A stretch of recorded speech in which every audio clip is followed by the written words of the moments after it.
আমন্ত্রণ জানাচ্ছি আপডেট সংবাদে। শুরুতেই জানিয়ে দিব গুরুত্বপূর্ণ শিরোনাম, এরপরেই থাকবে বিস্তারিত। পুরোদমে ইরান, ইসরায়েল এবং নিরীহ ফিলিস্তিনিদের মাঝে ভয়াবহ যুদ্ধ চলছে হামলা পাল্টা হামলা। এরই মাঝে আমাদের হাতে এসে পৌঁছেছে যুদ্ধের সর্বশেষ গুরুত্বপূর্ণ সবথেকে তাজা আপডেট সংবাদ আপনাদের জানিয়ে দিব। প্রথমেই জানাবো, ইসরায়েলি অবরোধে অনাহারে মৃত্যু ৩৫ দিনের শিশুর। গাজায় নিহত আরও নতুন করে ১১৬ জন। ইহুদিবাদী ইসরায়েলের অবরোধে আর ত্রাণ সরবরাহের বাধার কারণে গাজা সিটির আল শিফা হাসপাতালে অপুষ্টিতে মারা গেছে এক নবজাতক। হাসপাতালের পরিচালক ডাক্তার মোহাম্মদ আবু সালমিয়া জানিয়েছে, ৩৫ দিন বয়সী এই শিশু আজ মারা যায়। একই দিন ওই হাসপাতালে আরও অধিকাংশ শিশুই মারা গেছে। গাজা স্বাস্থ্য মন্ত্রণালয় বলছে, পুরো গাজা জুড়ে জরুরি বিভাগগুলিতে অপুষ্টিতে ভোগা মানুষের ভিড় সামাল দেওয়া অসম্ভব। বর্তমানে ৭০,০০০-এর বেশি শিশু অপুষ্টিতে ভুগছে, আর প্রতিদিন ইহুদিবাদী ইসরায়েলের হামলায় অসংখ্য মানুষ মারা যাচ্ছে। গত ২৪ ঘন্টায় নতুন করে ১১৬ জনের মৃত্যু হয়েছে। এরপর জানাবো, ফিলিস্তিনিদের অন্য দেশে পুনর্বাসনের পরিকল্পনা।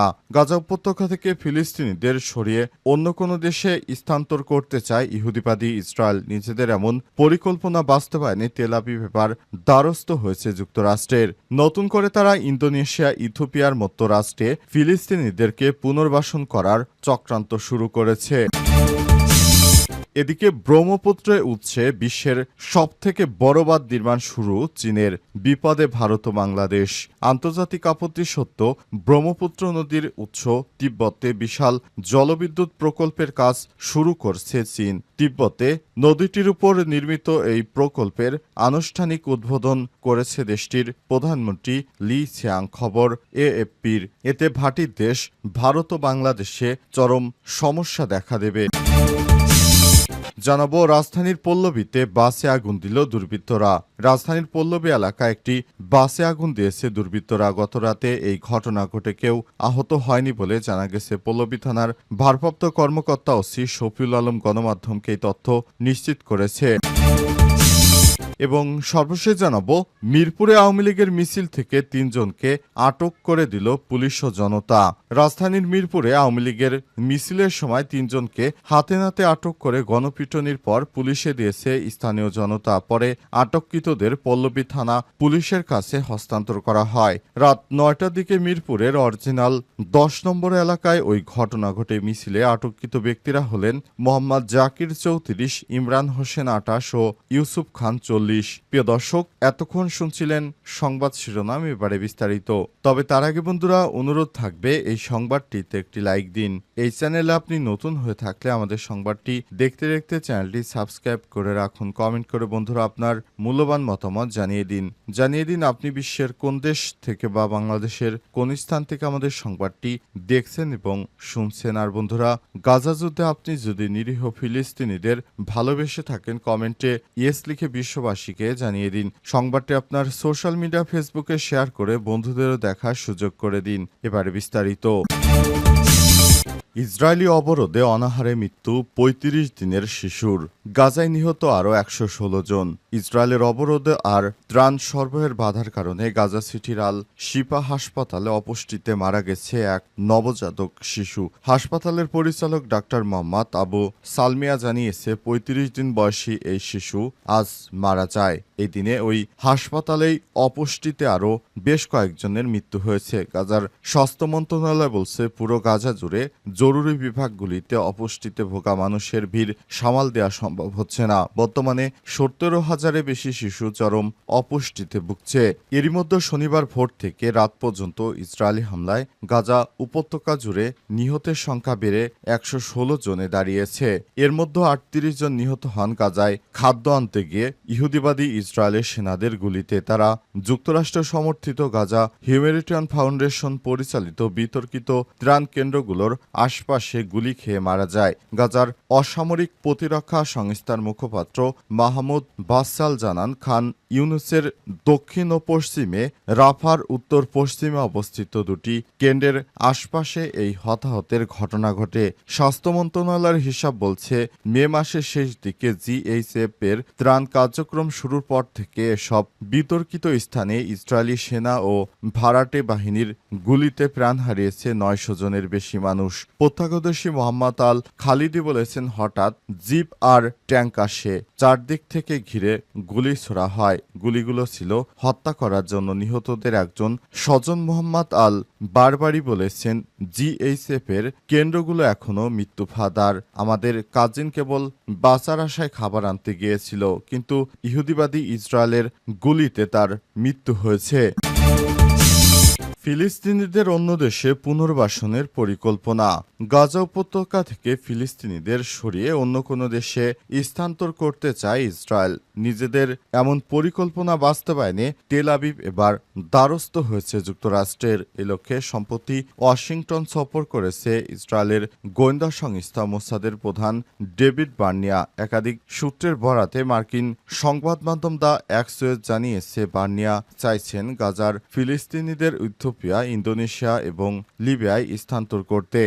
এই তিন দেশে নাকি ফিলিস্তিনিদের ব্যাপক সংখ্যায় গ্রহণে আগ্রহ দেখিয়েছে বলে দাবি করেন তিনি। তবে তাদের চূড়ান্তভাবে রাজি করাতে প্রণোদনা দেওয়ার প্রস্তাব দিয়েছেন তিনি। ওয়াশিংটন সফরে বার্নিয়া বৈঠক করেছেন সাবেক মার্কিন প্রেসিডেন্ট ডোনাল্ড ট্রাম্পের ঘনিষ্ঠ মিত্র ও বিশেষ দূত স্টিভ উইটকফের সঙ্গে। সেখানে তিনি এই পরিকল্পনার বিস্তারিত ব্যাখ্যা দেন। তবে এই বৈঠকে উইটকফ ইসরায়েলি প্রস্তাব নিয়ে কোনো প্রতিশ্রুতি দেননি বলে জানিয়েছে একটি সূত্র। এমনকি যুক্তরাষ্ট্র সরকার আদৌ এ বিষয়ে কোনো পদক্ষেপ নেবে কিনা তা এখনো স্পষ্ট নয়। পুরো বিষয়টি নিয়ে এখন পর্যন্ত হোয়াইট হাউস, ইসরায়েলি প্রধানমন্ত্রী বেঞ্জামিন নেতানিয়াহুর কার্যালয় কিংবা ইথিওপিয়া, ইন্দোনেশিয়া ও লিবিয়ার পক্ষ থেকে আনুষ্ঠানিক মন্তব্য আসেনি। বিশ্লেষকদের মতে গাজার চলমান সংকটের মধ্যে এমন প্রস্তাব আরও বেশি উদ্বেগের কারণ হতে পারে, কারণ এতে একদিকে যেমন জাতিগত স্থানান্তরের অভিযোগ উত্থাপিত হতে পারে, অন্যদিকে তেমনি আন্তর্জাতিক মানবাধিকার আইন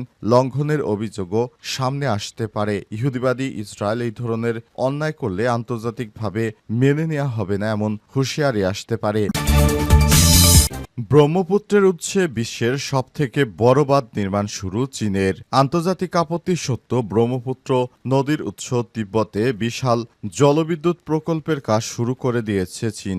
শনিবার তিব্বতের নদীটির উপর নির্মিত এই প্রকল্পের আনুষ্ঠানিক উদ্বোধন করেছে দেশটির প্রধানমন্ত্রী লি সিয়াং। খবর এএফপির। চীনা রাষ্ট্রীয় সংবাদ সংস্থা সিনহুয়ার তথ্যমতে প্রকল্পটি মূলত দেশটির কার্বন নিরপেক্ষতা লক্ষ্যমাত্রা অর্জনের অংশ এবং তিব্বতের অর্থনৈতিক উন্নয়নের কৌশলের অন্যতম উপাদান। প্রকল্প থেকে উৎপাদিত বিদ্যুৎ তিব্বতের পাশাপাশি চীনের অন্যান্য অঞ্চলেও সরবরাহ করা হবে। বাঁধটি নির্মিত হলে এটি বর্তমান বিশ্বের বৃহত্তম বাঁধ ইয়াংশিকিয়াং নদীর 3 গজেস ড্যামকেও ছাড়িয়ে যেতে পারে। একই সঙ্গে ভারতের উত্তর পূর্বাঞ্চল ও বাংলাদেশের দক্ষিণে বিপুল সংখ্যক মানুষের জীবিকা এবং নিরাপত্তার উপর পড়তে পারে মারাত্মক প্রভাব।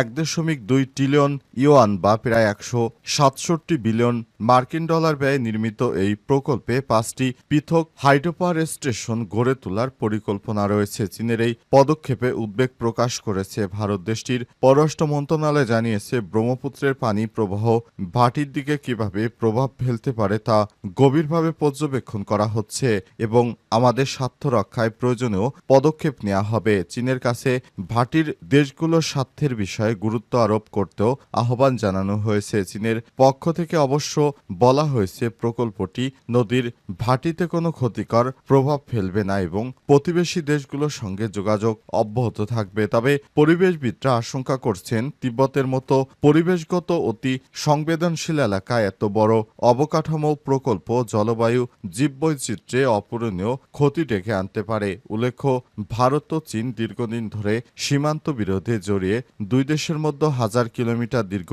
সীমান্ত জুড়ে সেনা মোতায়েন রয়েছে এবং একাধিক সামরিক উত্তেজনা তৈরি হয়েছে। এই অবস্থায় চীনের নতুন বাঁধ প্রকল্প দক্ষিণ এশিয়ার ভূরাজনৈতিক আরেকটি সম্ভাব্য অস্থিরতা হিসেবে দেখছে বিশ্লেষকরা।